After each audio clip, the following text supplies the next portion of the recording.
Welcome to the Popcorn Talk Network, for the online broadcast network that features movie discussion, news, and interviews. Press 1. Popcorn Talk. We talk movies. I'm opening. We have an eye, sort of a nostril, 2 teeth. One of the teeth has a small cavity. Close call, folks, but I think we got here just in time. Presented by Maria Menounos and Kevin Undergaro. This is Anatomy of a Movie. In-depth discussions and breakdowns of various movie titles. And now that you've seen the movie, let the dissection begin. Welcome, ladies and gentlemen, to another Anatomy of a Movie. And we are discussing The Hateful Eight, Quentin Tarantino's 9th or 8th film, depending how you count it. Don't start that argument so early on. We have to. Now, as you may notice, the regular panel is away on vacation still due to the holiday, but that doesn't mean the quality diminishes here at Anatomy of a Movie. It does a little bit. That's very nice, though. To be honest, let's face it. But still stay tuned. We have Isaac Johnson. What's going on, everybody? We have Steve Kaufmann. Good to see everybody. Looking forward to talking about this movie. You can find me on Twitter at Steve Kaufmann. That's Kaufmann. Oh, wow. Hang on. That's the whole... I didn't know we were doing the Twitter thing. Isaac You Johnson. can. At Isaac Johnson, ISAAC. Keeping it simple. Yeah. And we have Caroline. Feraday. Thank you for not remembering my last name, though. And I just covered it and didn't draw attention to it so as not to embarrass you. There you go. Which is nice. Yes, I'm at Caroline Feraday, which is Feraday. No misspelling. Thanks. Yeah, there you go. Hello. You know what? I will say this, not that I want to get too off track, but we have a nice mix of people here. Because I've co-hosted a couple... Well, actually, I've never done Anatomy with you, I don't think, Isaac, but you've done a few. Yeah. Steve, I've co-hosted with you before, never Anatomy. And then... I have literally never met you people. Except for 10 And then, minutes ago. And I'm foreign and everything. So this is totally weird for me. Phil, is she at the AfterBuzz TV London office? No. That's right. No, I live here. Some people travel. But let's get into it. Let's start with what drew you to this movie, what you liked about it, perhaps what you didn't like as much, and then we'll talk story and we'll talk everything else. But let's start with overall impressions. And since we started with you last time, let's start with you, Isaac. All right. I'm a big Tarantino fan. Most notably, Pulp Fiction is easily my favorite film of his. 1994. Is that ring? Don't age yourself. Let me free. Don't age yourself. It was an indie movie, so it took I 2 wasn't years. actually old enough to see the film at the time, but I did. I love this film. I thought it was really great. A great slow burn character study. If you're seeing this film and hoping for a lot of action, there isn't, but there's really great dialogue between all the characters in the film. I thought the music was great. I thought the sort of reveal that we'll talk about later. You saw the 3-hour. I saw the 3-hour with the... I think everybody who's seen it at this point has only been able to see the 70mm Roadshow version. I don't think anybody's able to see the one without the intermission at this point, but I love the overture. I love all the performances. Sam Jackson, I think, could be nominated for an Oscar, just with one speech in particular when he talks to Bruce Dern about his background and his son. That was really great, and Kurt Russell's one of my favorite actors of all time, so I was definitely in for this. Very good. Steve? This movie drew me in because it's Tarantino, and he's yet to fail in my eyes. It's similar. I call that the Pixar theory. When people who make movies, or specifically one auteur makes a movie. Cars 2? I'm counting. Well, Cars 2 was successful for Cars. You knew what you were getting into with Cars 2. Sure. But when someone like Tarantino makes a movie, I come running because he's yet to disappoint. And this one, not only did it not disappoint, but it was like nothing he had ever done, but still had his signature to it. It reminded me, in a weird way, of Hugo. Okay. Where it was nothing like Martin Scorsese had ever done, but it was still very clearly Martin Scorsese. This, obviously not a family movie, but the idea that it's essentially a play, like a 3-hour Western play that Tarantino wrote. Most of it took place in one room. The action isn't as intense, or the action isn't as wide-scoped as most of his films. Still great. When is the brutal. Pixar version coming out? It'll take 4 years to animate. Rendering That would be can I just interesting. say that I have written the words "it's a play" there, and I'm not just copying what you're saying in a minute. Because I feel like I should validate the fact that I'm about to say that. No, that's fine. And just be like, I did say that. I did. I mean, obviously, I would watch Quentin. If someone said Quentin Tarantino he's just put like 3 people on screen and they're going to stand still for 3 hours and say and do nothing, I'd be like, where do I sign up to watch that? Like, I would literally watch him do anything and be fine with it. But it is interesting because, you know, it is a play. I could see it happen on stage, bar losing all that like amazing cinematography that's in the movie. But it is really focused on dialogue, which I love. But then you almost feel like such a huge percentage of the things that you can do on screen aren't being done. And like that's super brave and super amazing and takes a Tarantino. But also then you're like, oh, maybe I wanted those things. Sure. Yeah. Yeah, I mean, And it's long. It is long, which, I mean, I think works fine, especially with the intermission. If you didn't have that intermission, I don't know if it would have worked as well. Yeah. But for me, when it got into the kind of the murder mystery type, because I liked that sort of genre, I felt it was just missing just a smidge, you know? A smidge of the mystery. Yeah, I felt it was a little bit too easy, you know? Okay. I think that portion happened so fast that wasn't really a slow burn. You kind of knew who the players and how it was going to play out. Did you? You were like ahead of. You were the guy that watched Sixth Sense and were like, "Oh, he's dead all along." Like you just worked it out at the beginning. Yeah. I'm here with the spoilers. Well, you know what I mean? Like you are particularly good at working stuff out because I get to the end of stuff and I'm like, oh, that's so nice. You know. Well, I think as long as it was, they just weren't. Normally, you have like you got to find more clues to get to where you're going to be. Whereas Samuel L. Jackson, kind of right from the get go, Like Sherlock Holmes or something. yeah, he picked up everything, and it took 1 or 2 things in place to really lay out the picture. Although I enjoyed structurally the way they did this, it was clear Samuel L. Jackson knew all, but we didn't know. And I was kind of, and like the information he laid out on the other half of intermission, I was pretty much okay with because that was not information that was laid there first. So it's like, no, this is new information that he had the whole time. Did we see that shot, by the way, or? Which The opening shot. No. So after intermission, there's the shot of, hey, you know, while you guys were listening to the to that story, the pouring of the thing. I don't think so. I'm not sure. I mean, because of the way they shot it, like the Panavision, like 70 millimeter. If you've seen it at this point, you're supposed to be able to see all the characters in the scene. So you're supposed to be able to see it. I didn't pay attention to it because he was misdirecting you with his speech there. Yeah. So I don't know for sure.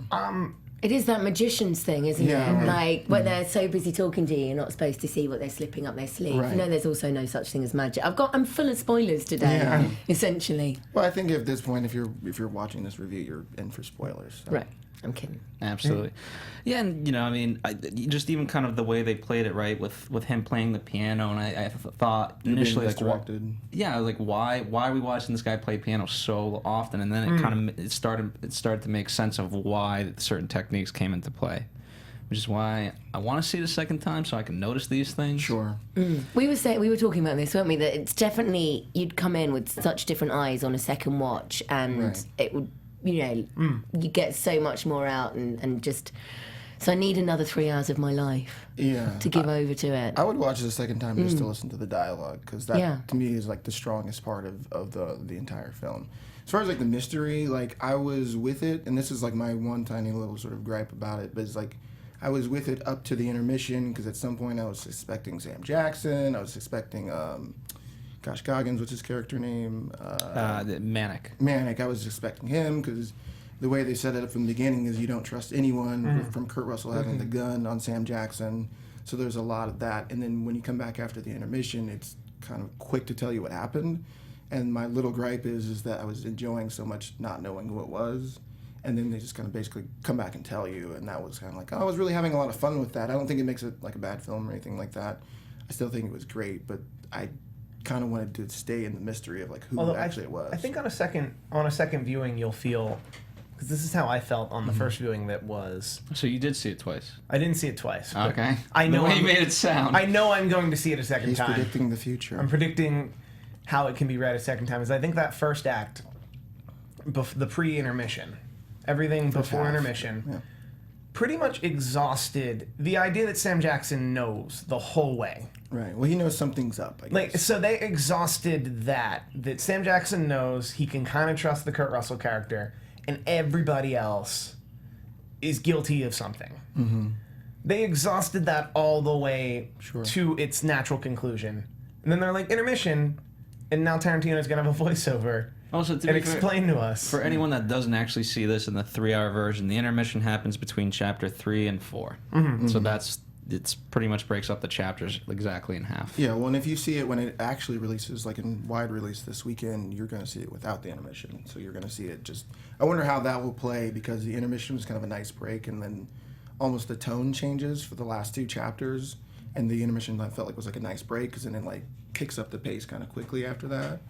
So I wonder if it's going to be jarring for anyone watching it without the like 15-minute like peak break. It's got 20 minutes cut off of it, and it does have alternate takes and kind of dialogue. Mm-hmm. So, I mean, in many ways, there's like 2 anatomies that should be done, but sure. I watched it in what was possibly the most overheated warm movie theatre ever. Okay. Right? And then I was reading lots about Tarantino saying how audiences kept saying how cold it was, like, and how cold it felt. And I really feel like I missed that part of the experience, because it was like watching it wearing a sleeping bag, like, or sitting in a sauna. So was that something that you really experienced, kind of having more opportunity at that than I had? I didn't watch it in a sleeping bag, no. My theater was pretty cold. Right, but did it feel colder because of? That's what I'm saying. Because of how they create. It actually felt warmer because, like, it was last night in Los Angeles, and it's been kind of cold this week. Sure. But seeing like. So Tarantino's totally making it up about audiences feeling cold. Maybe not. I did feel 50% of us were fine with it. But I think for me it was a matter of kind of cold, LA cold, and then seeing blistering cold. My mind goes, "Oh, you're great." You feel nice. It's not like that. You know what that feels like. I mean, I just heard the wind that was constantly there. Because it is Christmas. Oh, yeah. Sorry to hear that. I misunderstood. What's that? Nothing. Carry on. Just the way they played that and the sound effects and without, there was so much time without dialogue that all you could hear was that, and you're like, oh, it's kind of cold. Yeah. Mm-hmm. So I believe it. I get it. I had that effect. I mean, maybe it didn't help that the AC was cranking in my movie theater. Right. But like that kind of 4-dimensional feel where like you're actually really feeling shivery. And I always bring a jacket to the theater, so I'm good to go. But you had to bring a jacket. I mean, interestingly, the sound, like, because they finished up in LA at sound stages, but they made sure that all the sound stages were at 30 degrees or lower. Yeah. To mimic that. Because so oftentimes you could be like, oh, whatever, all right, we're now back on a sound stage. We'll wear the fur skin and all that, but, it's 80 degrees. We're good. Also, like, your skin just doesn't look the same color if you're warm to, like, when you're cold. And so you need them to... I mean, I know they're supposed to be acting, but, you do need people to look just that level of bluish cold and yeah. Yeah, I mean, the Minnie's haberdashery didn't look warm at all. Like, even though they were out of the blizzard, the fact that no one took off their jacket at all in that entire place. Tarantino was saying they had massive parties there. If they would finish filming for the day, and then they would crack open the beers and just have parties in Minnie's haberdashery every night during filming. So they'd all go to Philadelphia? Okay, never mind. Oh, there was a reference from where he said that... Oh, you went too deep. You went too deep. I'm from Philadelphia. Okay. I thought they were in Wyoming. Oh. The fireplace is Georgia, and then... Yeah, no, I get it. Yeah. All right. Yeah. It was too deep. Very deep. It was a deep cut. It was good though. Well done. Let's start with what was your favorite chapter, if you had one even? Chapter 4 for me. Yeah. Would have to be my favorite chapter. It was the quickest, I feel like. But it showed you the most. In terms of violence, or just reveals? In reveals and, like... In pushing it, in pushing the story forward. The 3 chapters before it were very slow moving, whereas this 4th chapter was, nope, and people are dead. People are dead, she can sing. She can sing and play guitar. The coffee's poisoned. Yeah, there's a lot of reveals. And, so much so that we have to go a day prior to understand what we just watched. I like those chapters. Sure, I really like chapter 3. I mean, the kind of I guess the full like setup to exactly what was going to happen there. And again, like Sam Jackson's performance, I thought was just spot on. This is probably to me. You're talking about the dick portion. Yeah, well, it's just like one of like the weirdest like monologues like ever. That was funny, and Bruce Dern's reaction to it as he's like pulling the blanket up to his face, and I felt like really scared for him and like, oh, this poor guy, he's just looking for his son or whatever. Even though he's like a terrible racist. To me, it's maybe the best performance he's had since Pulp Fiction, and I like most of his performances. He's a really great, intense actor. He's best when he's shouting, to me personally. Right. Yeah, I think that was my favorite part. I mean, the reveal and stuff is nice, and that's when it finally gets to a lot of the action in the film, which was interesting. When I walked out for the intermission and came back, a lot of the people were like, well, you know, it needs to pick up at this point in the movie, and I didn't really understand that. I'm like, 20 minutes into this, don't you know that you're in for a very dialogue-heavy movie? There's basically 2 locations, the Stagecoach and her haberdashery. So I didn't feel like it needed to speed up. You kind of know from the start it's a 3-hour movie. So I think if you come out of that going, they should have cut this and they should have cut that, you're like, maybe pick another movie. Yeah, I honestly didn't feel like the film was too long at all. I felt like I could have spent more time listening to them talk. And that's one of his great strengths. Like in Pulp Fiction, you can watch 2 characters talk in a diner and be completely riveted, and I was mostly on the edge of my seat the entire movie. What about you, Caroline? I'm with you really on the Daisy's Got a Secret chat. Is that 4? That is 4, isn't it? That is 4. Yeah. Because I liked seeing her finally kind of come Get to say something. strong. Yeah, kind of get to do and say something. Not just get punched in the face. Not just get punched in the face, yeah. I guess that was a big moment for me where I was like, hurrah! Yeah. She's going to get her own back on these people a little bit. Yeah, I mean, they're all just so... I know they're called the Hateful Eight, but, God, they're just horrid. Yeah. They really are horrible Awful people, yeah. And I find it, even though she had that moment, like, there's just no redeeming qualities.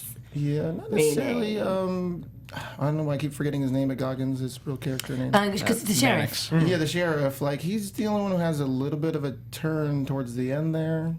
Or at least some sort of arc, I would think. Yeah, I was really missing some arcs, I think. That was but I guess that was the point. These were just the Hateful Eight. horrible, hateful. Well, they got what was coming to all of them eventually. In many ways. Ruthless. So ruthless. Hateful 9. You're like, yeah, you deserve that. Yeah, well, is kidding. the 8 counting Daisy? Because she would be the 9th if you're counting everybody and OB. Daisy's- That counts Daisy. It doesn't count. Obi doesn't count. OB doesn't count? Not according to the picture book that we got from the screening. Sure. That Isaac That I did did not not get. Yeah. Because I got out at 2 in the morning and they didn't hand them out anymore, I guess. I don't know. That's Hand annoying. it over.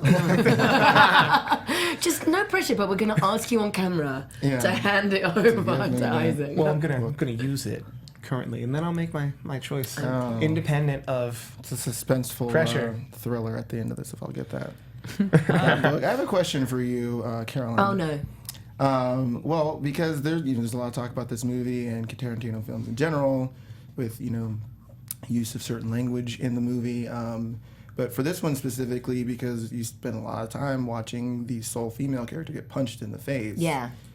How does that? I was very uncomfortable with the high levels of misogyny in the film. It's like a Tarantino thing. Yeah. And so, there are always these conversations about his racism and his misogyny, and he's trying to have those difficult conversations, and he's trying to kind of make those difficult things. And I did find it very uncomfortable, and I guess I had an insight as a white middle-class woman into what watching his other films might be like for other people.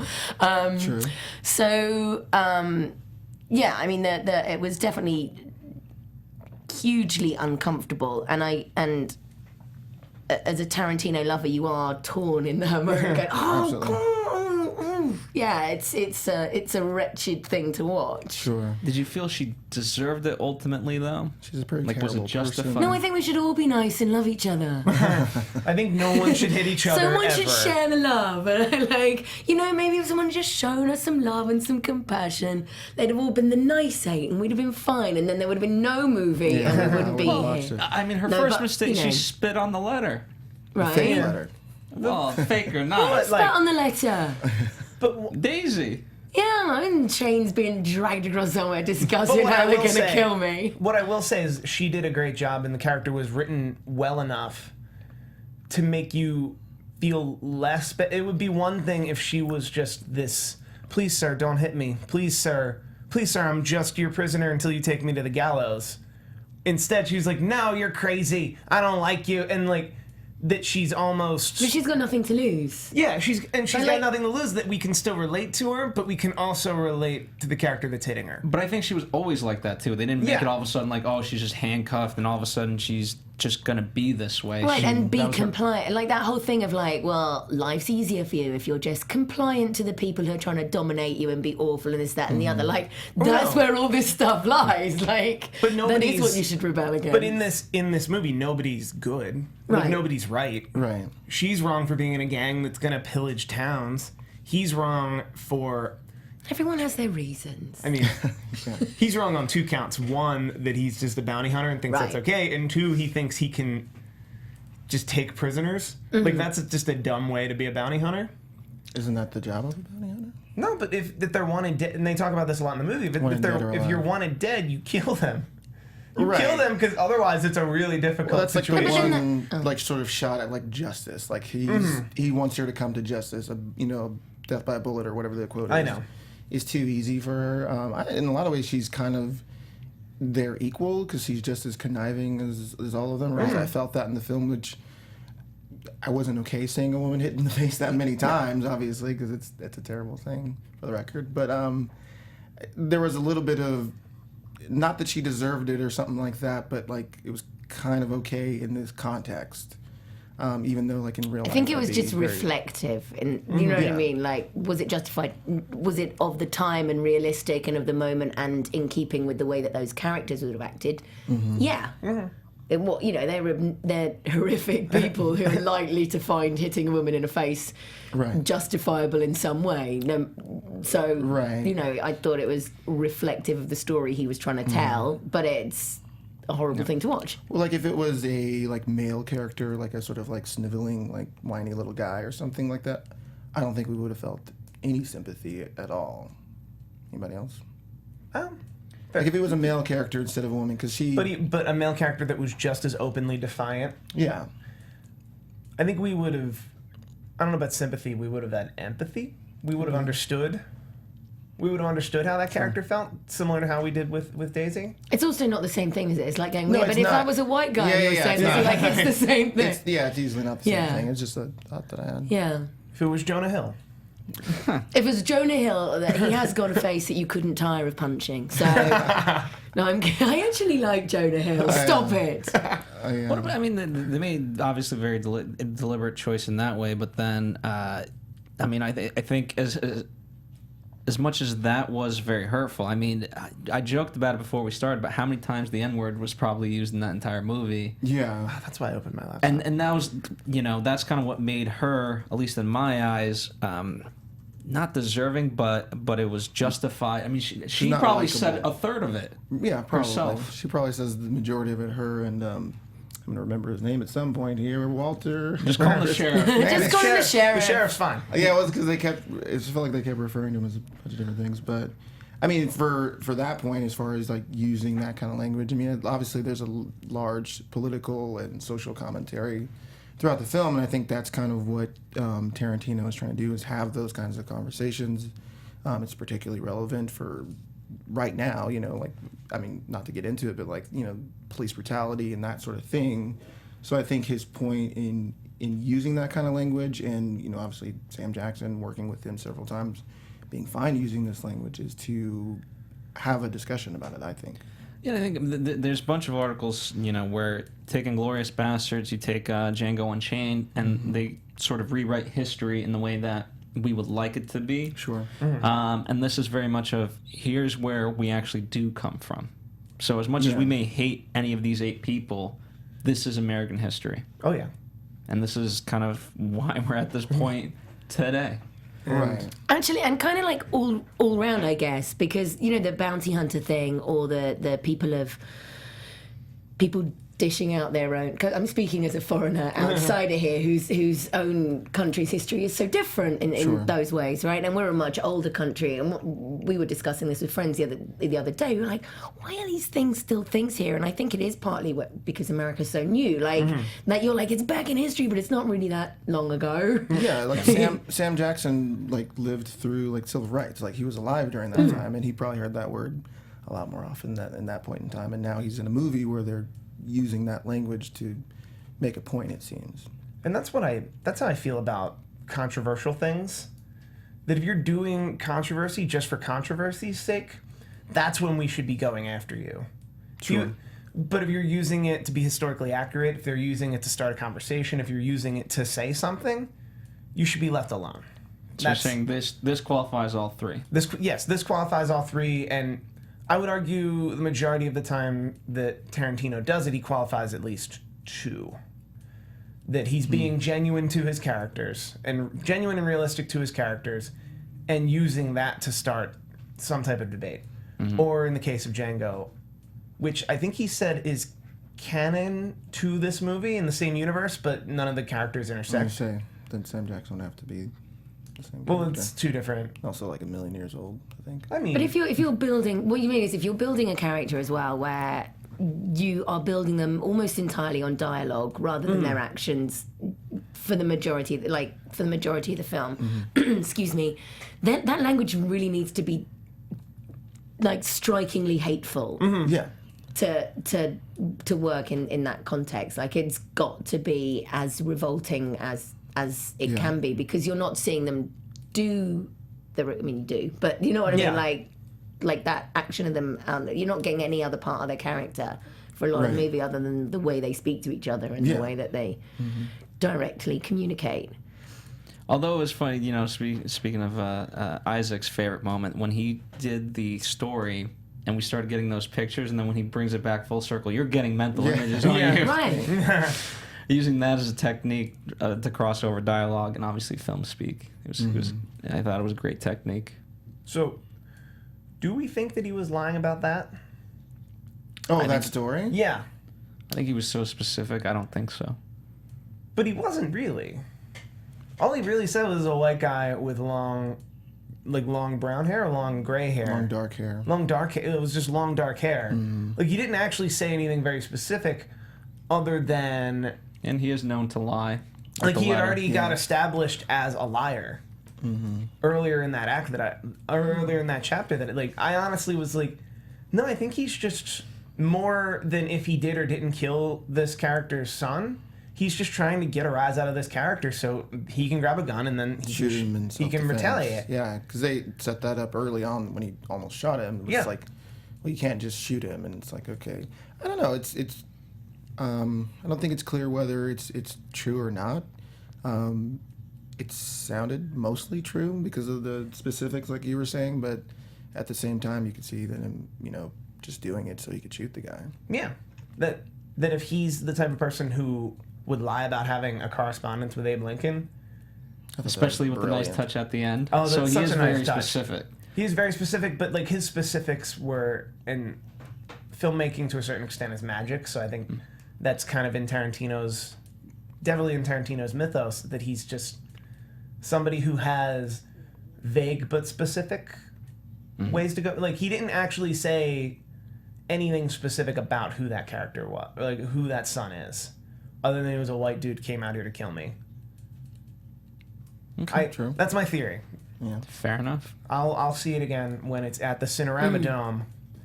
I'll enjoy it at the Cinerama Dome. Yeah. We'll talk about that point of contention. Good luck, Sam. Oh, man. I hope they've got their heating. Well, it'll be a month or two. Whenever Star Wars is done. Yeah. Is it Star Wars? Next summer. In terms of, so we talked about Samuel and Jackson, we talked about Daisy, but what other characters did you sort of gravitate towards? And you mentioned Kurt Russell being one of your favorite actors. Yeah, well, he seems to be the one that has like the strongest sense of justice, I guess, if you can have that in this film. Certainly gravitated towards him, but Chris Mannix is his name in the film. I hated him from the get-go, but then when he ultimately kind of ends up doing the right thing, I ended up really enjoying him. But I also just kind of really enjoyed his performance and that accent. This poor actor plays a lot of racists. So, but I was really drawn to his performance and kind of like how, like, I don't know, sort of backwoodsy it was. It was charming in that he was saying all these terrible things. It's kind of conflicted that I was enjoying it so much when he was, I don't know. I mean, they're all like terrible characters, like we said before, but I was like, wow, why do I like this guy so much? Is it his performance or is it the character? Or, I don't know, but I was really drawn to him. I like that moment when he's the one that delivers the fact that the Abraham Lincoln letter is fake. Yeah, that's great. So. That's great. Asking all those questions like, Abraham Lincoln, yes. President Abraham Lincoln. Of the United States? Yes. Yeah. Of America? Yes. Because at some point I didn't get what he was driving at, and then like when he asked like the third question, I'm like, oh man, the letter's fake. I didn't even think about that. I guess I should have realized that. Yeah, that was something I should have. But I don't know. I think the fact that we started on Sam Jackson's character kind of led us into a place where we wanted to trust him more than everyone else. Just because your And mind. also, sorry. It just came out. Go for it. But his pride in that letter is like, having pride in a lie is like there's real ownership of it. Yeah. Well, I think the big technique was him punching Daisy when she spit on the letter. Right. That Because too. that was a tell. Defending it, yeah. Continues to sell it. Yeah. Because otherwise he would have just taken it back and, don't do that, whatever. But also, I think it had meaning to him. Right. Just not meaning, not the literal meaning of the president wrote me, as much as I live in a world and I'm fighting for a world where the president could write to me. I think it's kind of like idea, because everyone has their own like inner moral compass, and I think that's his. That it's like, I'm ultimately fighting for a world where I get to live and that I get to be equal. Sure. Well, and then also that he has to sort of, kind of always be on guard, because they're like, at this point, like, I think Tarantino said 6 or 10 years after the war or whatever, but, his line about, it disarms people, I think it would mean more to him in that way, that it kind of makes him almost safe in people's eyes, even though he isn't. He gets to use that as a way to, not be killed or hanged or whatever it is in that circumstance. And then even like proven by him, like after he presents the letter and when they're in the stagecoach, and Mannix's that line about like white people are safe when black people are scared or something like that, which was probably like the biggest bomb drop line of the whole film for me, was kind of like, it sort of proved that that's why he needed a fake letter. Yeah. No.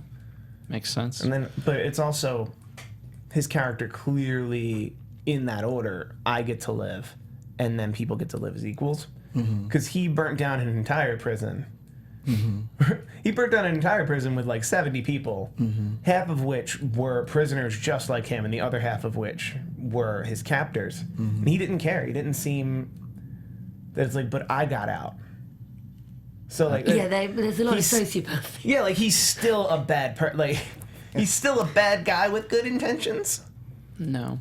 Kind of, or a bad guy with. Well, I mean, that's the interesting. Everyone's always like, "Oh, there's good." There's no.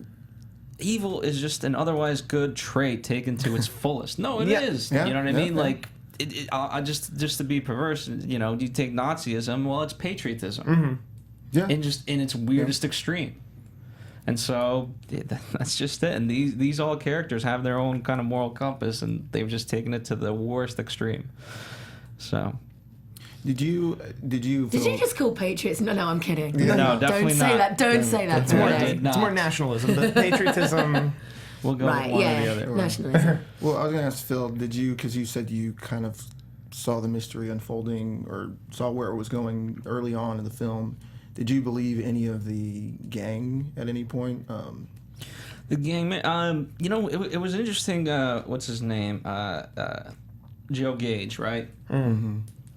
I thought he was kind of the most intriguing. Maybe it was because it was the sheriff, and the sheriff didn't believe him. And then when he's vindicated, like, it was that ugly mother. Yeah. His story about going back to the mother and all that, and it's interesting. I guess it is the sheriff's kind of way of his technique of just asking the same question multiple times, and driving home the point. Wait, so you're gonna see your mother? You're seeing your mother? Yeah. I definitely thought something was because we know from the way it's set up. Someone's working with somebody now. To the extent that they're working, I didn't expect that. Sure. So that I thought was a nice reveal. But yeah, I thought definitely him. And then the coincidence of not only a new sheriff, but now a new hangman. Oh, that felt too coincidental. Where I was immediately suspect of that character. Yeah. Well, I think like a movie like Clue or some sort of Agatha Christie type thing, like they're trying to get you to guess who it is the entire time. So like no one's story really feels all that believable. Joe Gage specifically, because it seemed like he kind of felt like the red herring to me, kind of like, well, it couldn't be just him. You have Daisy like wink at the beginning of that when they get into the haberdashery, but I don't know. I didn't believe the sheriff's story either. I didn't believe. Yeah, I don't think. Certainly didn't believe Bob. I think the sheriff was more set up to be unbelievable. You know what I mean? Like, he was less sincere. So much so, and then I think he was... Like, I honestly felt like when he had all four of them lined up against the wall, that he somehow there was going to be a turn where he was the one who poisoned the coffee, and he's the mastermind this whole way. Or Samuel Jackson? Yeah, No, the sheriff. Chris Mannix. Yeah. I thought Chris Mannix, because his story was so unbelievable, that I was like, no, everyone here is actually who they say they are, except for Chris Mannix. That's how I felt initially. Sure. But then I'm a weird person that at the beginning of chapter 4, when we saw someone pour poison into the coffee, we knew it was black gloves. Then everybody was wearing black gloves. And then the 4 people who wound up on the wall were wearing black gloves, and Chris Mannix wasn't. And I was like, well, then, I mean, I get annoyed with myself sometimes when I'm... What color was his gloves then? He wasn't wearing any, I don't I think think. he was at that point. His gloves were off, Sam Jackson's were white. Yeah, and then he had black gloves. Did he have black gloves? I thought when they're all against the wall, they all have black gloves. Because I was looking for that. Yeah, that's true. Okay, Yeah, I think he did have then black you're gloves. right, all of them. Then maybe that was an earlier draft of the script, where he was just the turn. Could have been. He was this unreliable... Luckily, we've got Quentin Tarantino here now. Hey, who's welcome, going to come in Quentin. and Come on. answer this point. No. Right, yeah.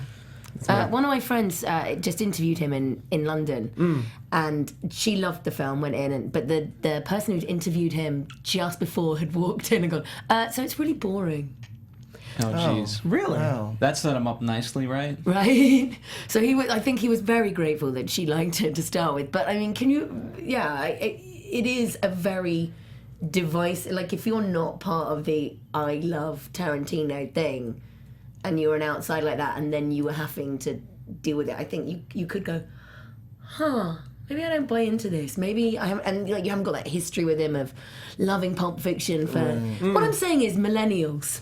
Yeah. Is that what your friend is? Your friend a millennial? No, but the one before was. Okay. The This Is Boring was. Yeah. Just saying millennials. Well, No. I mean, that was But part of Tarantino's whole thing. Do was you have to have done the whole journey with Tarantino to love this film? I don't think so. I don't think so. I think watching this from the beginning with like the overture and even having like the intermission in between, it kind of made me like nostalgic for like a period of time like that I wasn't like actually alive for.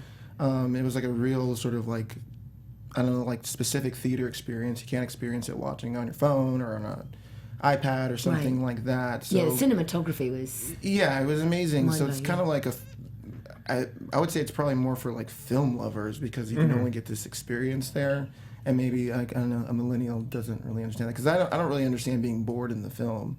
I can understand that it's slow, but it's deliberately slow, so none of it's boring to me. Yeah, So it I seems can't like understand someone going into that film and not being engrossed with what's happening. Like there's a certain level of never checking in to being able to check out of this film. I meant like how much of the Tarantino journey do you have to have had? Because like it's not your favorite Tarantino. Is it your favorite Tarantino? I would say no, but is it but your that doesn't make favorite it a bad Tarantino? film. Right, that's what I'm saying. It would have to sit with me longer. Yeah, I watched it yesterday. I can't say that. I put it up there with Pulp Fiction though. Like this is some of his best work. It was way better than Django. Okay. Yeah. Then like it's kind of he becomes like the family member that you're like I've known him so long and I kind of understand I love them. I love his flaws. But I think like when you have that love for someone, you love their flaw. And like so if you just went in on a one-off and you didn't already feel the love, I kind of want to, because he's such, for lack of a better word, like an iconoclast, that I think so many people know his work and like his work influences so many other people's that I'd actually really want to hear what someone who hasn't seen any of Tarantino's films feels about this film on a first view. That would be interesting. I mean, I think they would say, I mean, you got to know that he's violent, that he has language, but apart from that, I mean, there's no history that you need in order to know this movie.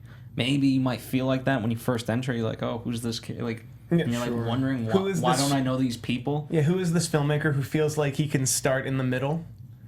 And well, it's interesting because it's like, I didn't know a lot about it. I tried to kind of stay away from like reviews and like I think I saw one trailer.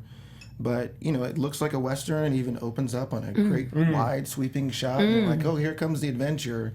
And it's in like 2 locations the entire time. So maybe if you're watching it and you think you're being set up for like a spaghetti Western, more of a kind of thing, then maybe you're like, what's with all this talking?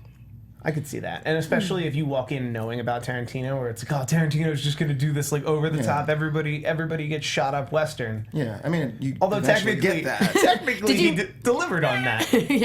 You eventually get that. I mean, people's heads don't actually explode when you shoot them, but maybe sometimes they do. Dueling bullets like that? I don't know. There's a lot of head explosions there. Well, we just need to make them unrecognizable so you can't bring them back. Sure. And get the reward money. That would have been a lot of reward money for somebody. That they survived. Whoever found the haberdashery is probably rolling in it. Yeah, that would have been a nice pickup of a couple of. I sort of feel like in another era, Phil, you would have considered bounty hunting as a profession. because you're like, they would work and there's money in it. I mean, you know what? I've seen a lot of dark movies. I've seen 4 movies just yesterday. So you know what, I'm in a dark place perhaps. When you see Revenant and this together, True. your mind goes in different places. That's a lot of wintry action right there, isn't it? And that's what also separates, like when you think of, at least for me, when you think of a Western, it's just desert. And this is just snow and miserable, cold, and just not fun at all. So it separates. For me, I don't know how you guys feel, and I actually be interested to know. I love Westerns, and I love murder mysteries. So the combination of that was a lot of fun for me. Me too. I love Westerns as well. I don't, but I liked this. Really? Yeah. Okay. Don't like Westerns, all right. Well, but I think no, I didn't say I don't like. I just. Why aren't you drawn to them as much? Let's say. Let's word it that way. I don't just. Totally not my thing at all. Like, are you still upset about the whole tea in the harbor thing, or? No, I'm over it. Are you? No, I'm not. We're good. Okay. Yeah. I actually, similar to like, I think Westerns is such a broad genre, similar to like how we call a superhero movie now. Like Marvel hasn't made a superhero movie in like 5 years, and that's how I feel about Westerns in their heyday. Like you could have like the shoot 'em up spaghetti Western. You could have something like this that's very laid back. You can have like the more heist Western. Like these are all Western. Like, but there's a lot of subgenres within Western that I like. Okay. What's your favorite one? How the West Was Won. All right. Yeah. Good choice. Good choice. Well, since we always keep kind of going back to, what is your favorite Tarantino? You said Pulp Fiction. Yeah. Did you give an answer? It's still Pulp Fiction. This is up there. I want to give a better answer than that. Bastards was great. You could say Is Bastards. I there feel a like, better yeah. answer than I'll that? tell you what I did spend, because I got into my head before I watched Hateful Eight that Christoph Waltz was on it, and I'm in love with Christoph Waltz so bad. And then when his name didn't come up on the credits, I had a good sort of 20 minutes of disappointment. And then I loved Tim Roth's character, but I had a lot of anger that he wasn't Christoph Waltz for quite a lot of the film. And before I started to be like, yeah, you're good. I mean, you're not Christoph Waltz, though, are you? I just felt like he was missing. I really would have liked him in the mix because I love what he brings to the table, I guess. But he was off busy with James Bond, presumably. I mean, if you can get Christoph Waltz, get Christoph Waltz. But Right. Tim Roth is also amazing. Yeah.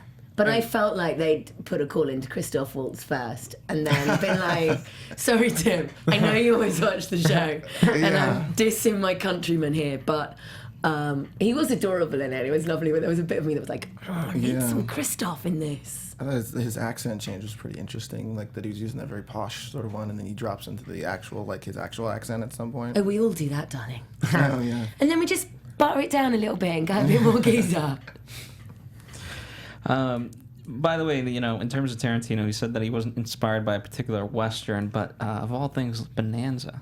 I could buy that. I've never seen Bonanza. Heard of Bonanza. I've seen enough clips of Bonanza to get the idea. Talk us through what you know about Bonanza, detailed in a detailed manner, because go on. No, but like, yeah, of all the things I imagine Quentin Tarantino sitting, but he just never sleeps, does he? He just sits around all day, like watching things and absorbing content and absorbing everything. And then running a movie theater. Let's pretend we don't notice this. He curates a movie theater where he'll put together a double feature and then put trailers in the front of the double. Like, he's this amazing, like, filmophile guy. He missed an opportunity to put a small clip of March of the Penguins in the intermission just to pay off Samuel L. Jackson in the snow, though, didn't he? That would have been funny. Nice little homage. Yeah, I mean, you know what? I give the guy credit. I feel like if he's not making movies, he's definitely watching them. Yeah. And that's his Clearly life. watching him. Yeah. That's it. I feel like if he wasn't, like, getting rich and famous off of this, he'd be doing it anyway. Yep. Like, it's the, I don't know, Paul. I saw Paul Simon play once, right? And I was like, I feel like you're playing in your garage and not like to 100,000 people. Like, it's this, like, he just is. I actually heard an interview with Edgar Wright that he said after Shaun of the Dead and before his next film, he pretty much was in Tarantino's house for like months and just watched all his old films. Mm-hmm. Not Tarantino's old films, but like all the old films Tarantino has in his personal collection, to a point where Tarantino didn't notice for like 4 months. Oh, are you still here? I'm just watching all. Yeah, he's just such a total like anorak. Your old 35s. Yeah, he's a total anorak for movies and like, you know, the yeah. Well, that's kind why, of like, going back to your friend. I mean, I feel like it's, if you like, it doesn't matter if you don't like his movies, that's fine. But hang on, my friend, it wasn't my friend that said it was boring. Well, No, your friend's friend. Whoa, let's not defame your him. friend's When colleague. you told him it was boring. It was somebody who worked for someone else. I feel like regardless of what you actually think of his movies, you got to give the guy the fact that he's so he's just so passionate about making movies, and I think that's what makes his sets fun is that he just has that passion. I think it's just infectious. Hearing him talk about movies, he's like on a whole different. He's at a 50 and out of 10. I think it would take a British person to walk in and be like, and him say, "What did you think of it?" And like, because you guys are great, he'd be like, "It's amazing," and we'd be like, "Yeah, no, it was boring." You asked. I told. He was a good bloke. We're very honest. It looked good, but it was just boring. It's dreadfully boring. I like your English accent. It's good. Slightly unnervingly so. quit Can while you I'm ahead. say Mary? Come on, Mary. No, because that would be a Dick Van Dyke English accent. Oh, he's a legend. So, unless you guys want to talk more about some story elements, do you want to guys get into like the production side of things? Let's go. All right. Let's do it. I feel like if I had to pin it, I feel like Steve, you've probably read the script. Have you read the script? I actually haven't. Disappointing me. I had access. Disappointing me. I had access to it, But you chose not to. I chose not to because I was like, well, that's a thing you'd watch. Mm-hmm. And as much as I was like, you should read it now and understand the production process, I was just like, but you should, not be a part of the problem. Because once the script leaked, Tarantino almost didn't make the movie. Sure. Yeah. And I got to the script a little late where I'd already heard that he didn't want to make the movie. And I was like, well, I want him to keep making cool stuff, so I don't want to be a part of the problem. Got him. That's a noble answer. You're adorable. I am. Does anybody know that anybody, or personally, if you were lucky enough, go to the table read of the quote unquote script? I don't know anyone who was at that read, but I mean, there's 1,300 people, that's a large number. Wow. I know someone who read the script though, and he was telling me a bit about it yesterday. Before I was like, dude, I'm already gonna watch it. Don't worry. But he was essentially saying what we've been saying, that it was like a play. Yeah.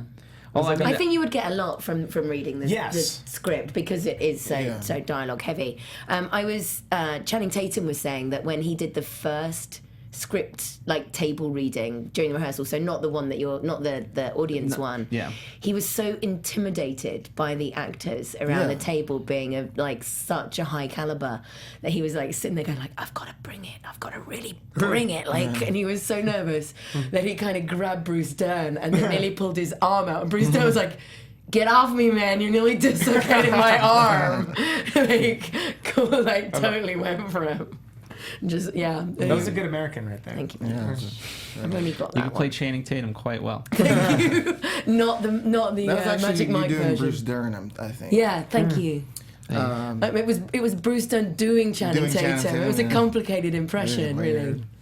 Well, he was also the youngest in the cast by far too. Yeah. He's 35, I think. Jennifer Jason Leigh is 53. All the way up to Bruce Dern is 79. Right. Mm-hmm. Yeah, I mean, there was a lot of actors considered for Daisy, but they were too young.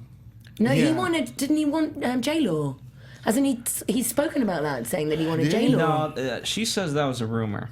Yeah, well, I watched the thing today, him talking about that he felt like he needed somebody from the 90s, because a lot of these actors kind of were more popular in the 90s, right. so he was looking for an actress, and I think he said he watched 8 of her movies, and then was like, okay. I can see him being desperate to work with her in as his kind of new muse, but sure. I don't think that she's in that workspace, is she? She's probably maybe 2019. She's one of 4 people in this movie that Tarantino hadn't worked with. Everyone else he had worked with before. Yeah. Overall, yeah. Yeah. Viggo Mortensen was trying to get a role in the movie, or he was in talks to get a role in the movie. Who do you think he would have played, and do you think he would have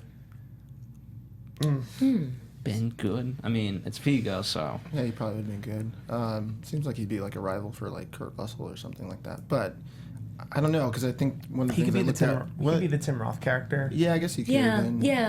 No, because he's not got the... I don't know if he's got the humour to... Tim Roth's just such a total fop, isn't he? He's a what? It's it's an English thing. Phrase that I don't know. Yeah, you can Google it later. I will. I'll Google it first to check I used it correctly. Yeah, exactly. I may not have done, as happens often. But I don't know, because there was in the other thing that I was watching today, he was saying he wrote a lot of the roles specifically for these actors, because he works with a lot of these guys a lot, so he says they just know how to say my words. But maybe the sheriff, I don't know.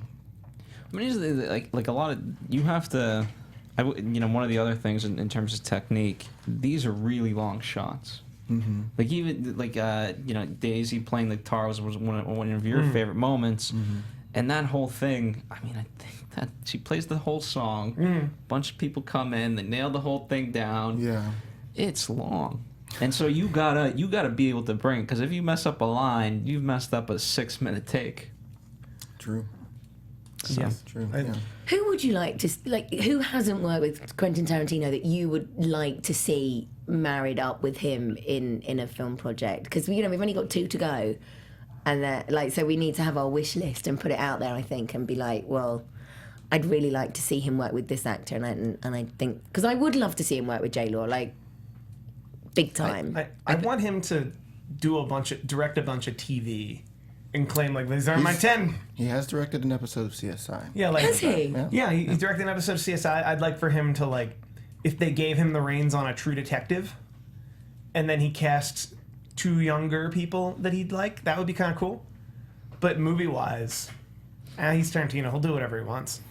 I try not to fantasy book his movies. Yeah. Other than myself. Me. Sorry.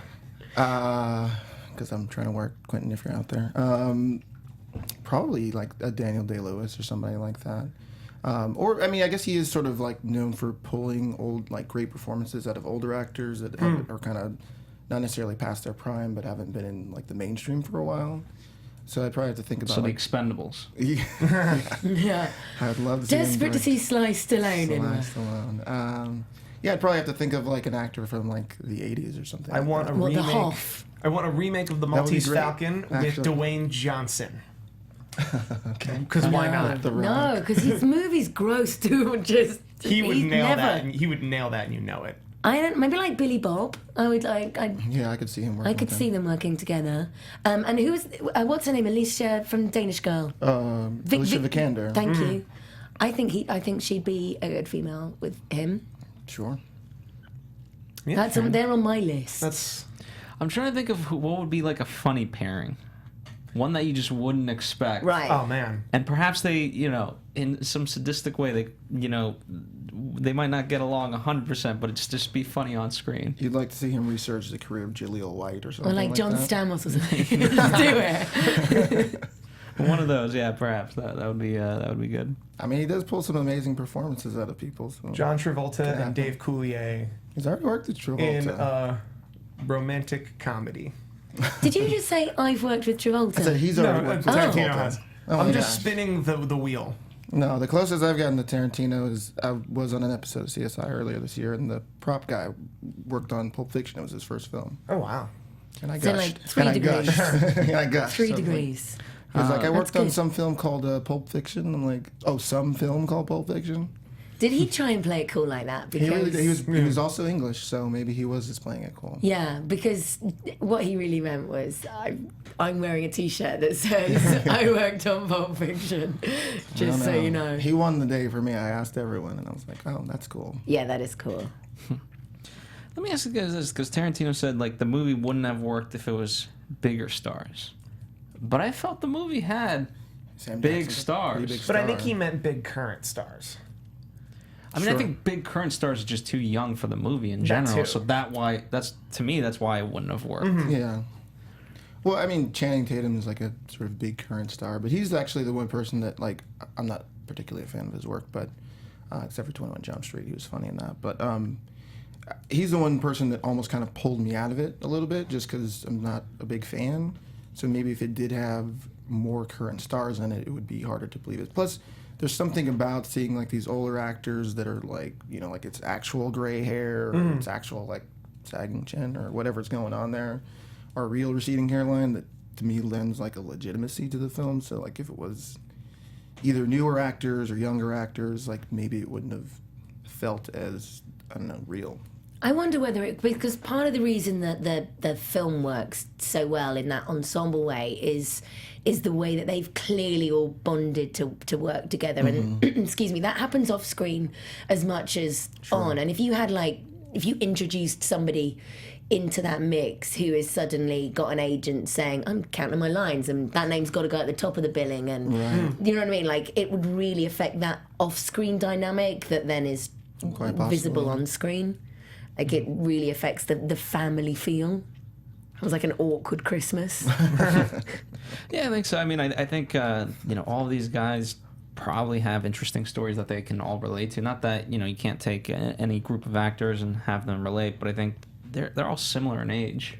So they can kind of talk about all this stuff. And yeah, I mean, to me, I don't know. I felt it was slightly insulting of Quentin to say it wouldn't have worked with big. Like, I feel like these are pretty big people. I think what he meant was I like to cast who I want, and if I were at any other studio and any other director, I wouldn't get to make this movie with the people I wanted to make it with. That's true, and that is a nice way. And that's what I like about him. That's what I like about Robert Rodriguez is that they can work with whoever they want, and it feels real. Scorsese to a degree too. Yeah. Yeah. So certain auteurs just get that carte blanche where they're just like, no, I get to do what I want. James Ford or something like that. Absolutely. Now, I like the way you're so modern, and at this end of the table, we're like old school. This is what Tarantino would do, because this is like the 70mm version. Yes. Right here, retro. To be fair, I have like 8 tabs open. Yeah, no, you're just modern. meaning he's got a computer for his notes, and we've got paper. Yep. So let's talk about the 70mm, right? We all saw it in that sort of presentation, the widescreen. I mean, I think we're in agreement that it was worth it. Yeah. Yes. But could you literally tell the difference, or were you like, oh, this just actually does look good? I'm a nerd about these things that I could definitely tell the difference. I also saw it at the ArcLight Hollywood, where the Cinerama Dome is, which was one of the first places to do panorama vision, in spite of there only being like, including this movie, like 7 or 8 movies. Yeah, But like the difference was so clear to me, and I was very upset that I had to go walk by the Cinerama Dome to watch it inside the ArcLight Hollywood and just like in House 3. Let me ask you, okay, Because the controversy's there, yeah. Yeah. So let's talk about, give a backstory on the controversy, because we've now like hinted at it multiple times, so I feel like might as well just get it out of the way. I love how this is the big controversy for us, not the. I'm sure we'll get to the other one. Well, we already talked about the we can N-word and the Okay. misogyny. Yeah, okay. Talk about it more if you like, Steve. Okay. Tarantino came on Howard Stern, I guess it was a week or two ago, and said, Howard, I have a really big problem. And you could see like the pain in his eyes. And he said, I shot this movie in 70mm, a format nobody uses anymore. I mean, they spent money to restore these cameras and lenses. Oh, and they spent, I think, $80,000 a theater to train projectionists for these road shows that we've seen. But his main goal was, because he grew up in Los Angeles, in the Dome as it's called now, in this particular format, that this format was made for this building. And he had a deal with the ArcLight, who now owns that Dome, that I can show my film Christmas weekend. For 2 weeks. For 2 weeks, Star Wars will have already been out. And then essentially Disney decided to muscle into the Dome and stay there. And like that, and his whole thing is that, does Disney really need that? yeah, and Like, Disney, people are going to see Star Wars. and what Disney threatened was, if you don't show Star Wars on this one screen, we won't let you show Star Wars on any of the screens. And it was just like this Disney muscling thing that he was just pointing out, and it ultimately got moved like into the building, and it was just a little frustrating. And I can't wait for 3 weeks from now when they probably show it there one night only. But Quentin Tarantino has a voice to talk about that Yes. stuff and to come out and I mean, who else would ever be able to, particularly in the movie making world, speak out against Disney and say anything like that? So this is not the only time, and I'm not saying Disney would be the only people who would do things like this, but it is a form of censorship, and it is all in the strategics of what people are allowed to see. Did you see Truth, the Cate Blanchett film, and that just basically well, exactly, it just got closed down. Yep. That it's the Don't take on the big guys. Get closed down.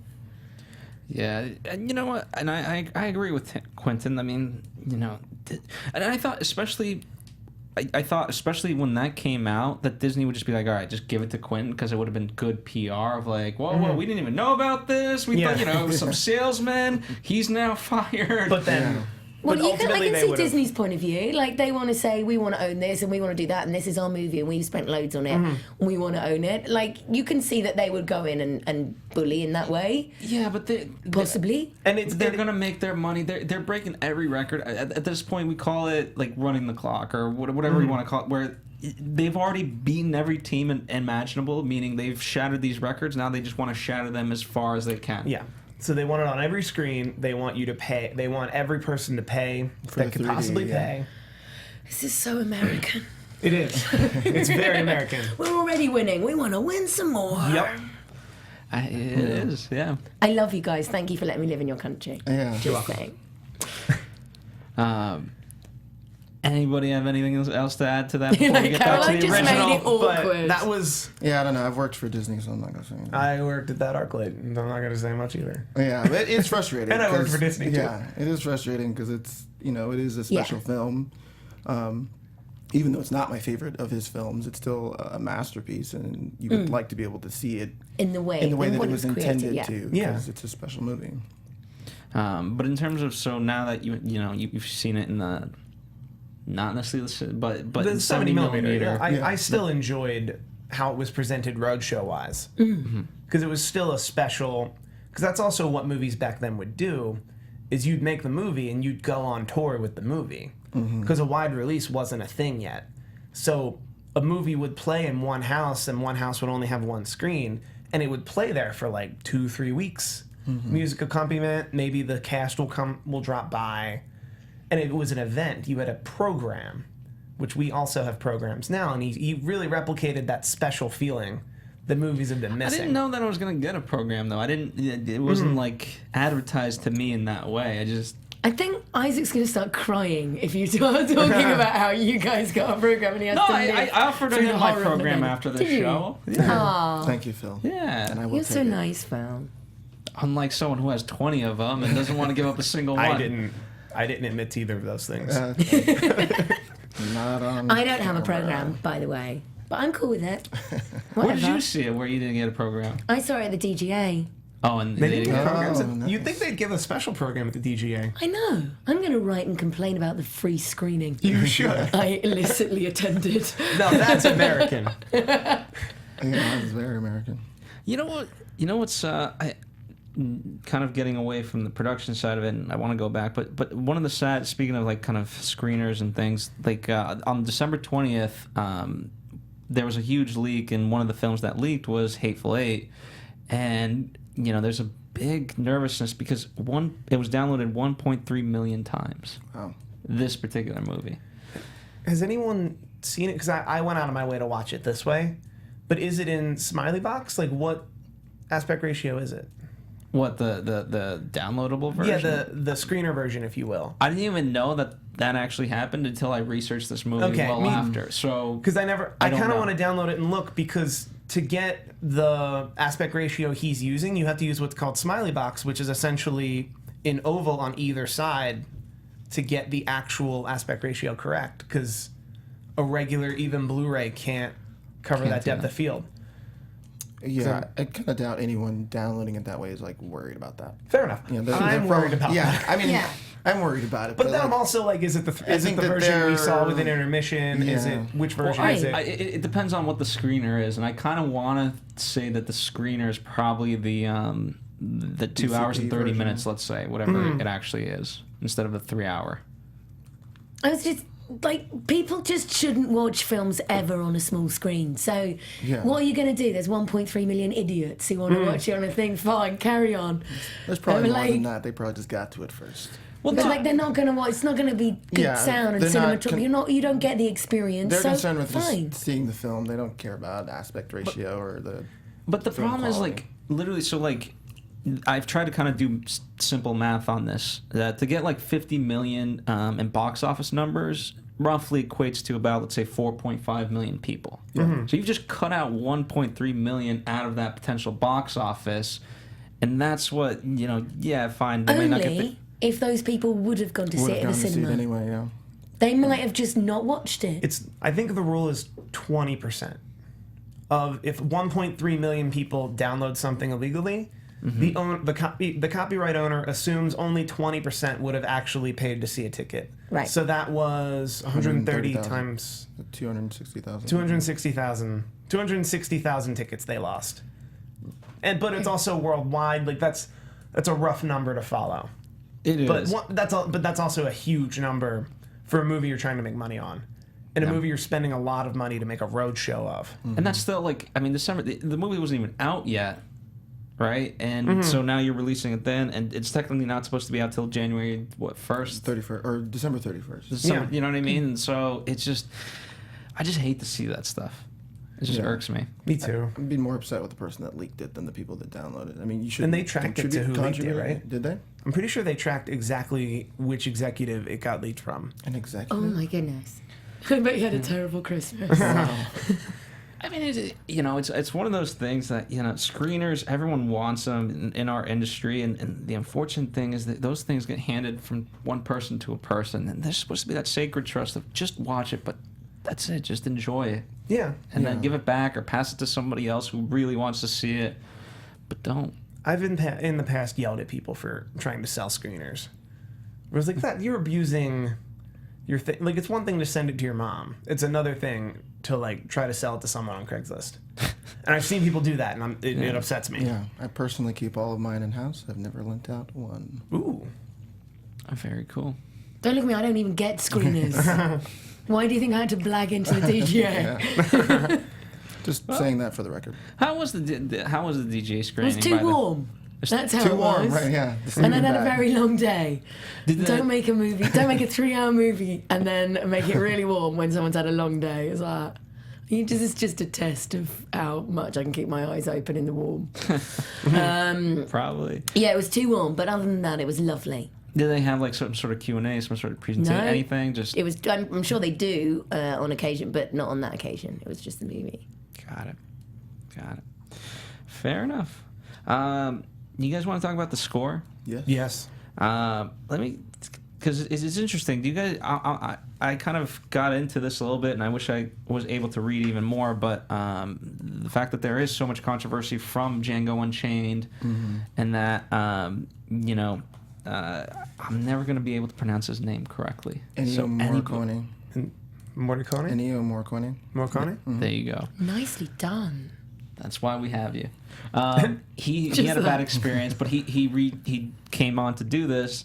Now, I don't know exactly when this quote came from Tarantino, and I don't know exactly the context, but the quote on this score is, "It's horrible. What do you expect me to say? You'll hear it when you see it. It's absolutely abysmal." Is that true? Is that really how Quentin feels about it? I've heard him in a couple interviews. I've never heard him say anything negative. I'll pull the source and I'll put it into the comment section of where exactly that came from, because some of my research is sort of last minute, but that was a quote that I pulled. I mean, it makes you feel abysmal, but I think that's I think that's what he meant. Yeah. I think he's just weirdly quoted in this source that it's quite possible. Yeah. He means that that's how he wants you to feel, and he did and the score was great in conveying that.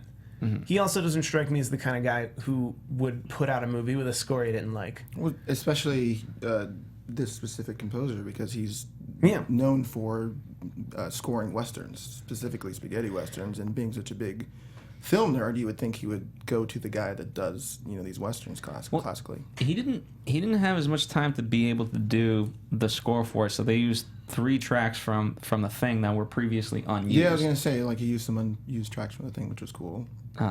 Which were made by him, so it's not like he was using a different composer for that. But it is interesting. I mean, to think it's been 40 years since he last did a western, and you're right, 100%. He is known for, like, when you think of Once Upon a Time in the West. I mean, that score gets so The Good, the Bad, and the Ugly. I mean, how many times has that been replayed? But in terms of this, I would have liked to see, knowing that he didn't have as much time to be able to build it out in the way that he wanted to, I would have been interested to see what he could have done with it. Yeah, who knows, because his films are very sort of driven by music and him sort of choosing the soundtrack. So it would have been interesting, but I don't know. I thought the score was amazing. I think, like, if it was, like, playing in this room, we'd all be, like, looking at each other shifty-eyed, like, which one of us is going to die first or something like that. I'm looking at you like that anyway. I thought you were just flirting. Reading it wrong. That's the trick. What did you think of it? The score? I haven't dwelt on it that much, is the honest answer. Which is why I sort of sat back and listened to what you guys are saying, because I wasn't aware of that whole thing where Tarantino had been critical, or had he been critical? I feel like I need to see that question be asked and his reply to hear the tone and the context of that answer because things get asked and then they get written down and then they get quoted and suddenly you're into a situation. Yeah.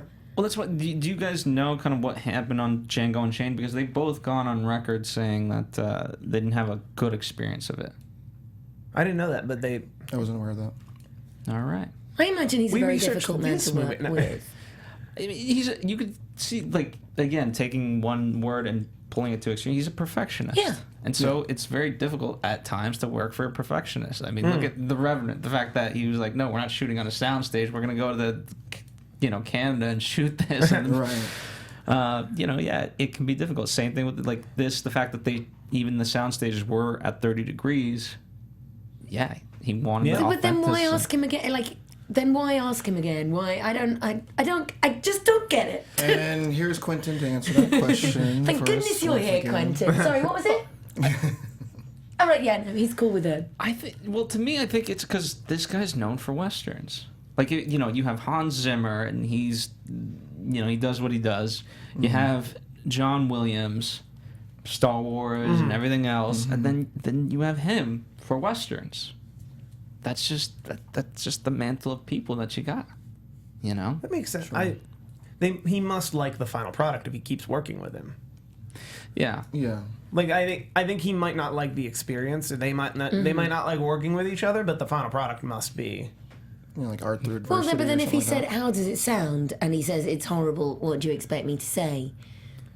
That seems. Yeah, I mean, it seems like it's missing context. I feel like that's why I wanted to dig deeper, and like I said, I'll post it in the comments section because I didn't have Vulture. full time to kind of admit. You have a computer. I mean, start looking this stuff up. Mr. Morton. I'm in the moment right now, guys. How are you? Got it. Otherwise, it just looks like I don't have my research together. Yeah, we got these faxed over to us earlier, so we're that modern. Kidding. I had a courier. Well, I had the Pony Express bring it because I wanted to just get in the feel of the era. Sure. Now, in terms of score for the movie, Rotten Tomatoes has that 76, and the score of the film. The score of Rotten Tomatoes for the film. Oh, okay. That's all. Like Although I've never seen Rotten Tomatoes review a score. I'd like we were that. talking about the score, and I was like, they scored the score. That's interesting. Oh, there's so much scoring going on. I saw it at 86, but I did look at it a week ago, so I guess it's gone down. It's gone down. It's gone down a little. I mean, some of those people saw the screener, rated it way lower than the people who actually went and watched it in the theater. Yeah, I mean, the Hateful Eight offers another well-aimed round from Quentin Tarantino's signature blend of action, humor, and over-the-top violence, all while demonstrating an even stronger grip on his filmmaking craft. That would seem like it should be much very higher positive, based off of that. Yeah. But I think a film can be great and great to watch without having universal commercial appeal, though. Sure, Yeah. It is. It's a great watch, but the field of people who are going to like it is smaller because, it isn't a universal appealing film. I would not sit my mum and dad down and be like, "You've got to see this." Yeah. And I know that if they did watch it, they would hate it. It's not a universally appealing film. We love what he's done and appreciate certain things about it, but it isn't a film for everybody. That's what Avengers movies are for. fair enough. Oh, raining on Disney. And it's a 3-hour long difficult film full of difficult people. Right. Yeah, I wonder if we saw 8 people in one room, how we would interpret it, and all of a sudden start looking at each other and Right. like Isaac shifting his seat and kind of very uncomfortable. That'd be fun. If you want to come away from a movie feeling good and nobody puts baby in the corner type hat on a high, it's not the film for you, is it? So I can see how it would be divisive in terms of being like, oh, I'm going to give it. Because I bet those ratings are either 10 out of 10 or 1 out of 10. I bet they're not just people going, it's 6, 7. I actually disagree with the way Rotten Tomatoes ranks a film. Because I think a film should be ranked pass fail, not percent. Or I think, let me rephrase that. Rotten Tomatoes tries to rank a film pass fail, but then gives you a percent. Like it tries to do both. I've always had an issue with it's like 86% fresh, and I'm like, well, what does? So it's over. No, it's fresh, but its score is 86. Yeah, but like it's over 60, so it's good. It's a yes or it's thumbs up, thumbs down. Well, I just hate in general how film criticism works. It's like, okay, who is this movie for? Yeah, Right. Like the worst piece of shit movie can be enjoyable to some. Yeah. Trust me, I love those. Because I'm sure the Rotten Tomatoes score on Alvin and the Chipmunks is in the 10s. I think it's like a 0.5. Is it really a 0.5? I don't know. I don't know, Probably but is. my niece would rate it 10. That's what I mean. Know your But audience. the people going in Alvin and the Chipmunks are probably getting exactly what they're paying for. Hopefully. They pay? It's the they pay. They are idiots. It's the second one. Yeah, well, it's supposed to be a divisive film. I mean, it's very controversial. So Alvin and the how- Chipmunks. Also, do you? Yeah. Alvin, It's really good. the second one, the third Yeah. one was The very third one's a bit hard. racy. Yeah. Do you not have those friends who, when they recommend either a TV show or a movie, you're like, top of the list of things not to watch, your taste is abysmal? I have those friends. Right. Yeah. And so you almost know from reading a review or like, depending Yeah. on the reviewer, don't you? Like, well, I will agree with you, or most likely if you liked it, then I won't. And Yeah. vice versa. I had a friend who yesterday, before I saw the film, was just like, "Oh, I hated it," and she's a big Tarantino fan. But most of the things she hates, I really like. So I was Right. like, "Oh, it's probably gonna be really good." So just take, just take it as that. Well, let's talk about. Did she go on Rotten Tomatoes, by the way, and give it a rating? Just get the average. I don't think so. Sorry. No worries. I want, because you mentioned kind of the ending, and I want to talk about the ending of this movie, and because it's one of the things that we didn't talk about, and I want to get your take on.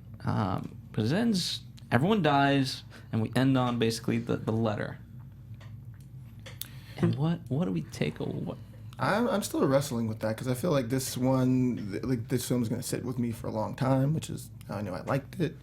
But I didn't know the point of going back to that letter because it sort of represented something, sort of good, but it was based on a lie. But we go back to that, so is it like the lie is more comforting to us in that final moment or something weird like that?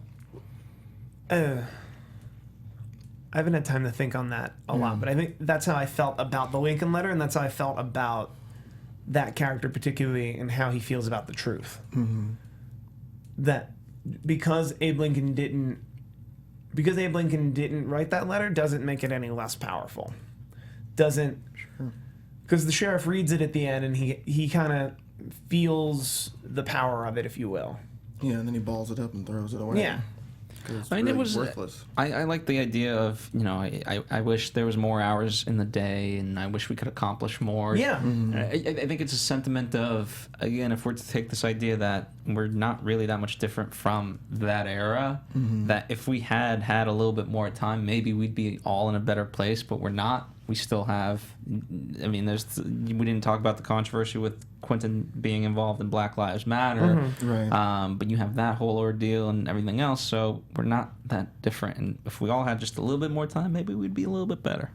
Yeah, quite possibly. I mean, he did start writing this film long before that, which maybe after the first draft got leaked, he rewrote some things to make commentary on that. Very But minor, though. Yeah, well, he did say that in one of the things I was watching today that he took a line out because there was something about South Carolina. He thought that was too on the nose. But he had written that long before those incidents happened. Mm-hmm. But no, I think specifically the Sam Jackson character is a hopeful character. Mm-hmm. Whereas I think there are a lot of people in this film, specifically Ruth, who kind of accepts the world as it is. It's like the world is full of scumbags. I'm the hangman. I'll go get my bounty. That's my life. Mm-hmm. Whereas Sam Jackson's character is a little more broader of, I represent by eliminating them, make a better world. A little bit. By eliminating them, or by living. By living, I'm a stain and I'm an offense to all the people that I hate. So every day I wake up, I'm succeeding. And there's something hopeful to that. In a hateful way. Yeah, but... No, it's fine. You're adorable. Well, what did you get out of it? The thing that I was going to say this earlier is that I personally, as like an outsider, really noticed how cultural the kind of the guns are really to your society, right? So, and that kind of the vigilantiness and like, and that I'll bring you justice, and I'm and you're like, but you're not a policeman, oh gosh. Like, I was like, oh gosh, these people all have guns and they think it's their job. Okay.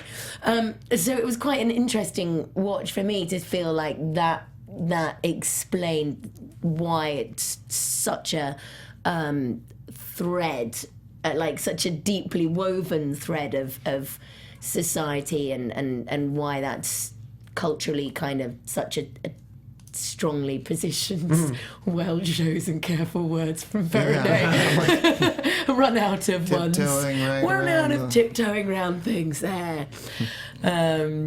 Yeah, so I thought that was quite, just to see someone be like, no, my actual job is a bounty hunter, and it's my job to kind of, and obviously, that was a well-established thing that police would be let's get people to do our job for us by putting a poster up and Sure. I mean, I guess the one lawman in the end did carry out the justice, I guess, with her. But was he? Yeah, what? I don't think he was. Actually, do any of us think he was the sheriff? I think so. Or was going to be I don't think so. I think so. I don't think that. Like, why would he not just shoot Sam Jackson for the money then? Because he was clearly given a pretty good offer. He was so unsheriffy. Well, yeah, but he hadn't been sheriff yet. Like, at what point do you become... It's chicken and egg. At what point do you become sheriff? Do you have to be sheriffy to get sheriff? I think he just came up with an elaborate lie. No, I don't. Yeah, I felt like a lie. I think the fact that we found out the hangman was a lie, I think, therefore, that cut out that coincidence. Like, okay, he probably really is the sheriff. And just because he's the sheriff doesn't make him that he's supposed to be a good sheriff. Yeah. But, like, I guess because of, like those, especially like the scene in the stagecoach where he's, really getting into Sam Jackson, and then he kind of realizes that, oh, I'm just glad to be here, that kind of thing. Right. Thanks for saving me. I'm going to go to sleep, that thing. And because of him also defending, Bruce Dern's character name. General. Not going to remember. Hold on. I just know all of their actual names. The general. General, yeah. General Smithers. Defending him, because there's that moment where Sam Jackson walks over to him and he's just like, watch where you're going, or whatever the line was. But then deciding to be on the same side as him later on in the movie makes him, I guess, the best of the bad characters in doing something that's right. Because he clearly could have just shot him. He didn't like him as a person. Calls him out on the whole letter thing. So it seems like he had every chance to kill him if he wasn't actually the sheriff. Yeah, and they do kill her by hanging, and he doesn't just shoot her after Sam Jackson being like, we can kill her. He's like, no, she doesn't deserve the bullet. She deserves to be hanged, which was really hard to watch. But it seemed like that there has to be some truth in what he was saying. Otherwise, he would have just... I think he knew the sheriff. Because otherwise, I think he was dead to rights, found a carriage, came up with an elaborate lie that he knew he could fix later and get out of once he's in Red Rock. I think he knew the sheriff. Though? He didn't also know about what happened to the other sheriff. He was killed. I think he lives in... I think that sheriff still... I'm not sure how he lied in the particulars, but I think he lied. I think he lied, but I think he had enough connections in Red Rock that once he got to Red Rock, he could save himself from John Ruth, who would then want to kill him. I don't think it was worth... Yeah, I don't think that was the movie. Where for Tim Roth, he knew he was going to kill these people, so whatever lie he told, he didn't need a leg to stand on for that. Mm-hmm. Yeah. Any last thoughts on this movie before we wrap it up? This movie was wonderful. I think there you go. Definitely a Best Picture nominee, because we're at that time of year where right before I saw this movie, I picked all the Best Picture nominees without seeing any of them. It's a thing I've been doing for about 4 years. That's a great way to do it. Just blindly guess. I have an 80% success rate of picking Best Picture nominees without seeing any of the movies. You don't just base it on the name of the you look at the director. I base it on all the information I have. So anything apart from actually seeing it. That feels like too much information. A trailer, not all of them are available yet. Okay. But a trailer, a synopsis, and then sports betting odds. I can't ignore those. I can't ignore that information. But I don't even remember the trailer for this movie. Me either. I feel like, what the hell would have the trailer been? Because I have a weird thing about trailers that I don't watch the trailers for movies I know I'm going to go see. So like this movie, You just didn't need him. I didn't need love it. a I was like, trailer. I love a trailer. I have to get to the movies like really early and watch I all the trailers. no, I love them so bad. I love catching a trailer, but this whole the culture we live in where people like seek out a trailer, like, yo, did you see that Independence Day trailer? Like, it's on YouTube. Let's go watch it. Where I'm like, they have my money. They had my money since I was 12, and they came out the first Independence Day. I'll just wait. Fair enough. Is Will Smith in it? Okay, I'm already. Trailer makers everywhere shooting themselves and their handiwork going unnoticed. He doesn't care for our craft. No, As long as it sells the movie, that's what. Yeah, they really like care. if I'm already sold in the movie, trailer makers do a great job of selling me on movies that aren't as good as their trailer. No, don't try and get out of it. They hate you now. Isaac, what are your last thoughts? It's awesome. Quote of the day from Steve Kaufmann. It's awesome. It was just really enjoyable. Like I said earlier on, like the character study was incredibly riveting. The dialogue was great. I'd watch it again just to hear the dialogue. The pace of the film was amazing. And personally, I liked seeing Channing Tatum be shot in the head. That's a little mean, but sure. A bit mean. No, I'm Not a definitely fan. not flirting. Okay. Well, Now you've said that about my. Now you said that about my Channing. Is he yours? Does he belong to you? I'm really looking forward to watching this film a second time. Yeah. Yes. And having such a different experience, because it really will be a totally different experience the second time, and different eyes and just a different feel, and so that's kind of what I'm taking away is the first time I was you're trying to work it out, right, and the second time you're like, you can really. Will you see the shortened version or will you see the longer No, version? I'm going to watch the whole thing, and I'm going to watch it in a cooler place. Perhaps in the Cinerama Dome. Maybe, yeah. Can we? Yes, Can we have a please? group outing? Please. I'm Let's down. do it. Man, me and Steve are going. All right, well, ladies and gentlemen, thank you guys for joining us yet again. One of the things I would ask you on the comment section specifically, let us know your thoughts, but more specifically, what version you saw, and what if you have seen both, what the differences you noticed, what you liked about the differences, because I think that is a bigger discussion to be had that unfortunately, obviously, at this time we could not have. So I'm very intrigued by that. And in general, feel free to list your Tarantino movies from 1 to 8, I guess. 9, if, depending on how you count Kill Bill. That's right. But in general, thank you guys for watching. And just participate. That after all, as much as we talked about the movie, there's so many other aspects to discuss that we couldn't get to. That's what the comments section is for. So thank you guys for joining us. The Popcorn Talk on Twitter, Instagram, all that, and Movie Anatomy. But also, if you guys want to follow more and see what these guys are up to, follow The Isaac Johnson on Instagram and Isaac Johnson on Twitter. Also, I do my own film review, a show called Cocktail Cinema. You can also find that on Twitter, Cocktail Cinema. You guys can find me on Twitter at Steve Kaufmann. That's Kaufmann. This shirt courtesy of ProWrestlingTees.com. I'm at Caroline Feraday on Twitter. I'm really coffee. Why am I so sorry. coffee? At Caroline Feraday on Twitter. I'm Caroline_Feraday on Instagram. All right. Well, thank you guys, and we'll see you next on another Anatomy of a Movie. Bye for now. Bye.